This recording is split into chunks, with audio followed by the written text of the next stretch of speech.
Hello friends, English बोलायला, वाचायला, लिहायला तुम्हाला भीती वाटते का? जर वाटत असेल तर आजचा व्हिडिओ खास तुमच्यासाठीच आहे. आजचा व्हिडिओ पूर्ण बघा, तुमची भीती पूर्णपणे दूर होणार. चला तर व्हिडिओला सुरू करूया. इंग्लिश जर तुम्हाला वाचायची असेल तर सर्वात पहिले काही तुम्हाला कॉमन म्हणजे बेसिक इंग्लिश वर्ड तुम्हाला माहीत पाहिजे, ते पण मराठी अर्थासह. चला तर आपण सर्वात पहिले बेसिक इंग्लिश वर्ड शिकूया. बघा, सर्वात पहिले आपण माणसाबद्दल जाणून घेऊया. म्हणजे माणसासाठी कोणते कोणते प्रकारचे इंग्लिशचे वर्ड यूज होतात. तर सर्वात पहिले आहे आय म्हणजे मी, यू म्हणजेच तू किंवा तुम्ही. यांना इंग्लिशमध्ये प्रोनाऊन असे म्हणतात. तर चला, आपल्याला फक्त अर्थ लक्षात ठेवायचा आहे. नंतर बघा, ही म्हणजे तो आणि शी म्हणजे ती. ही मुलासाठी वापरतात आणि शी मुलीसाठी.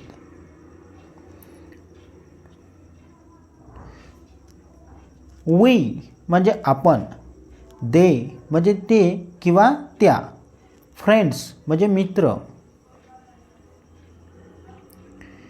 टीचर म्हणजे शिक्षक आणि स्टुडंट म्हणजे विद्यार्थी.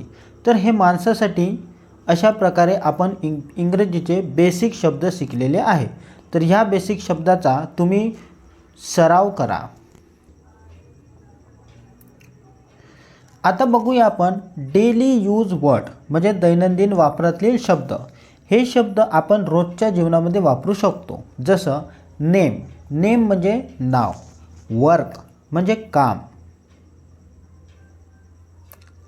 हाऊस म्हणजे घर, वॉटर म्हणजे पाणी, फूड म्हणजे अन्न किंवा जेवण, बुक म्हणजे पुस्तक, पेन म्हणजे पेन, त्याला लेखन पण म्हणतात, टाईम म्हणजे वेळ,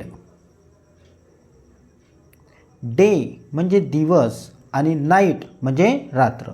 तर हे आपल्या रोजच्या जीवनातले शब्द आहे. ह्या शब्दांचा तुम्ही सराव करा आणि हे शब्द माझ्या पाठोपाठ तुम्ही वाचन करत चला. म्हणजे काय होणार, तुमच्या जिभेला सवय होणार. आता बघूया आपल्या भावना म्हणजेच फिलिंग. इंग्लिशमध्ये फिलिंग व्यक्त करण्यासाठी कोणते कोणते शब्द आपण वापरू शकतो. जसं हॅपी म्हणजे आनंदी, सॅड म्हणजे दुःखी, ॲंग्री म्हणजे रागावलेला, टायर्ड म्हणजे थकलेला, अफ्राईड म्हणजे घाबरलेला. जेव्हा आपल्याला खूप घाबरायला होतं किंवा आपण खूप घाबरतो तेव्हा हा शब्द वापरायचा. कोणता शब्द? अफ्राईड म्हणजेच घाबरलेला. आता बघूया आपण ॲक्शन वर्ड. म्हणजे कोणतीही क्रिया करण्यासाठी आपल्याला कोणते कोणते क्रियापद लागतात, म्हणजेच कोणते शब्द आपल्याला इंग्रजीतले लागतात ते पाहू आपण. जसं गो म्हणजे जाणे, कम म्हणजे येणे. तुम्ही पण माझ्यासोबत म्हणत चला.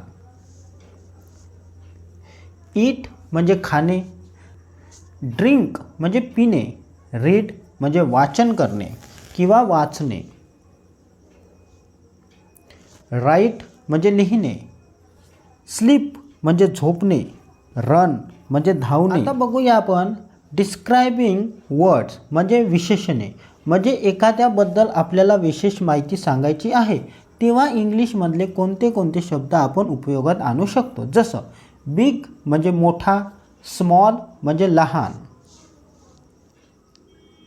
गुड म्हणजे चांगला, बॅड म्हणजे वाईट, न्यू म्हणजे नवीन, ओल्ड म्हणजे जुना, हॉट म्हणजे गरम, कोल्ड म्हणजे थंड. आता आपण बघूया इंग्लिशचे नंबर्स म्हणजे संख्या.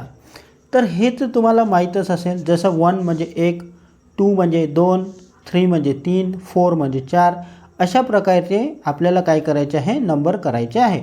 तुम्हाला हे नंबर पूर्णच्या पूर्ण माहीत असेल असं मला विश्वास आहे. आपण हे जे वर आपण शब्द शिकलेले आहे त्याच्यापासून काही छोटे छोटे असे सेंटेन्स बनवून बघूया. जसं आय एम हॅपी म्हणजे मी आनंदी आहे.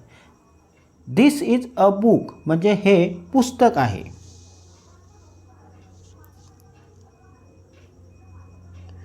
आय लाईक टी मला चहा आवडतो. शी इज माय फ्रेंड. ती माझी मैत्रीण आहे. तर अशा प्रकारे आपण काय केलं आहे, बेसिक इंग्रजीचे शब्द आपण शिकलेले आहोत, ते पण मराठी अर्थासह. तुम्हाला हा व्हिडिओ कसा वाटला तुम्ही मला कमेंटमध्ये कमेंट करून सांगू शकता.